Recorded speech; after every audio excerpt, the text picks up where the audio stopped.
Bruno Manuriga, bonjour. Bonjour.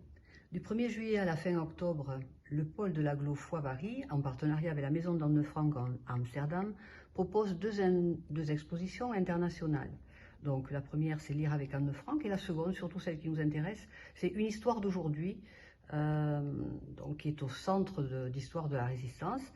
Pourriez-vous m'en parler un petit peu avec les volets qu'elle déploie?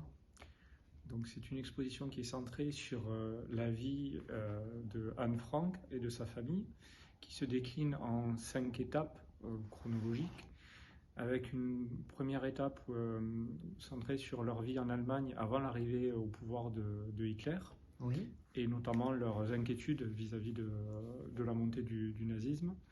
On voit ensuite l'arrivée au pouvoir de Hitler et la réaction des Franks, qui est de se mettre à l'abri aux Pays-Bas. oui. Donc de devenir des exilés. On a ensuite... Ils partent tout de suite d'ailleurs, comme ils ont le pressentiment que tout va aller mal pour eux. En fait, dès le soir où Otto Frank apprend que Hitler est nommé chancelier, il comprend qu'il va devoir partir avec sa famille. D'accord. Donc ensuite, nous avons une troisième partie sur le moment où les nazis les rattrapent aux Pays-Bas, et où les Pays-Bas sont occupés par l'Allemagne. Cette partie-là, ils y restent 2 ans enfermés pendant... Alors, oui. Voilà, l'étape suivante, c'est ça, effectivement, quand ils sont obligés de se cacher dans un bâtiment annexe de l'entreprise de Otto Frank Oui. Pendant 25 mois pour éviter d'être arrêtés et déportés.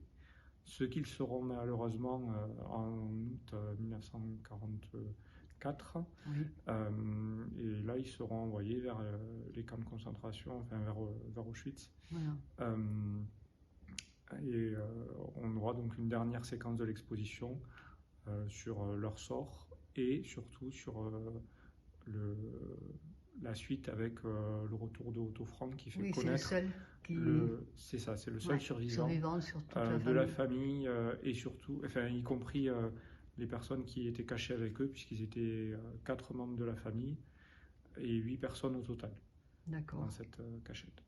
Donc le père s'en sort, et d'où la transmission aujourd'hui de tout ce qu'il a pu faire à son retour en Allemagne.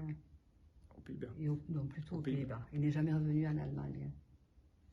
Je ne peux pas vous assurer qu'il n'y ait pas remis les pieds, mais il s'est réinstallé aux Pays-Bas. Il s'est réinstallé aux Pays-Bas.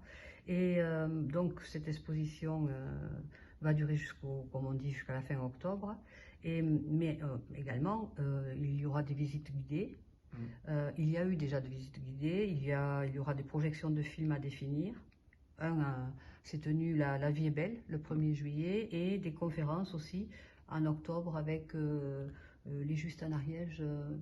C'est ça. C'est ça. Donc, les visites guidées, donc on en a une tous les jours, voilà. Sans réservation, à heure fixe.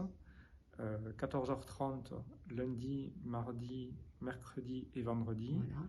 Et à 10h30 le jeudi matin et samedi matin. Donc je pense faire cette exposition avec votre guide la prochaine fois, mais ça c'est une autre histoire. Et merci Bruno pour toutes vos informations et votre patience avec moi. Je vous remercie beaucoup. Au revoir. Au revoir.